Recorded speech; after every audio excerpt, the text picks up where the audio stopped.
Welcome everyone to another edition of the Classic Comic Archive, a series where I recap and review many of Atlas Comics' most seminal early issues. Our story for today is Strange Tales 34, cover dated February of 1955. This issue marks the first appearance of Santa Claus in the Marvel Universe. It should be noted that Atlas Comics, the publisher of this issue, is the direct predecessor of Marvel Comics. Thus, although it was made by a different publisher, this story is canon to the Marvel Universe.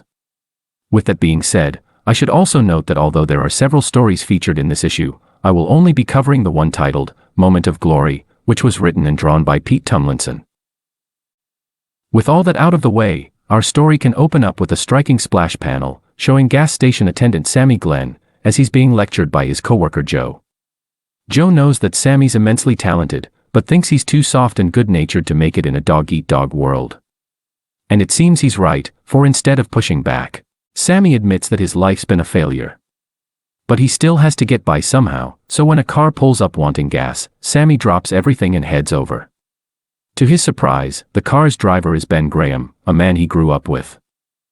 But while Sammy was expected to go places, and Ben was supposed to flounder, it seems that the opposites happened, as Ben's now a successful and ruthless businessman.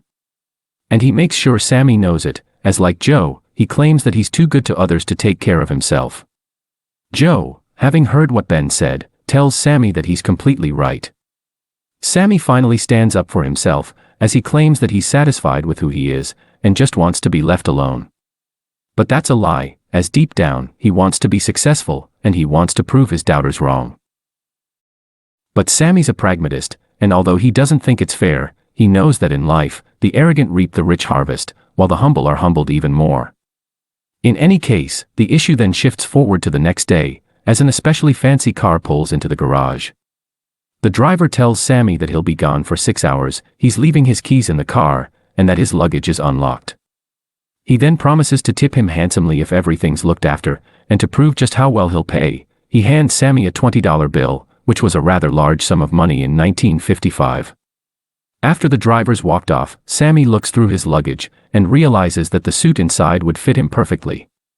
Thinking about this, and seeing no harm in it, Sammy decides that for the next 6 hours, he'll wear the suit, and drive the car around his hometown. Thus he'll parade his so-called success to all the people who ever doubted him. More specifically, he decides to look up the whereabouts of the banker Wes Morrow, the lawyer Jim Leverett, and Madge Grammer, the girl who broke his heart. Looking Jim up first, Sammy discovers that he died at only 45 years old. Visiting his grave, Sammy realizes that as bad as things are, they could always be worse. Traveling to the home of Madge Grammer, Sammy finds an unsightly woman on the lawn outside, stringing up clothes with a bunch of children. To Sammy's surprise, this woman is Madge. Apparently her husband's big prospects never panned out, and she's now struggling to provide for her many children. So Sammy leaves to go find the banker Wes Morrow, the man who ruined his first business venture. After asking around, Sammy discovers that Wes has fallen on hard times, and is now just a poor rag picker. Disturbed by all he's seen, Sammy goes home, but decides to get a drink at an exclusive club, so he can just forget the whole thing. Inside, he's approached by a beautiful woman, who asks him what he does for a living. Sammy tells her that he'd been in the automobile business, but is now looking to become an engineer. Intrigued, the woman gives Sammy her phone number. As if things couldn't get better, a businessman sitting next to Sammy then speaks up, and mentions how his firm is opening a new engineering office. Looking for a man with Sammy's experience, the businessman offers him the job. Accepting on the spot, the businessman then hands Sammy his card, and tells him to be at his office the next morning. With that, the issue shifts forward as Sammy's bringing the fancy car back to the garage, still struggling to understand how he's become so successful.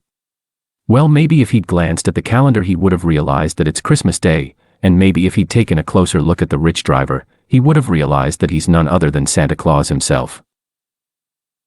That concludes the Santa story in Strange Tales 34, and another episode of the Classic Comic Archive.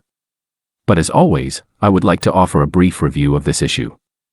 Overall, I thought that this was a solid story, and a nice break from my usual superhero stuff. While it didn't blow me away, I found it to be a nice, quaint story, with a good message. There's not much else to say. So let me know what you thought of this issue and the video, and feel free to suggest other classic comics for me to cover. Thanks for watching, and Merry Christmas!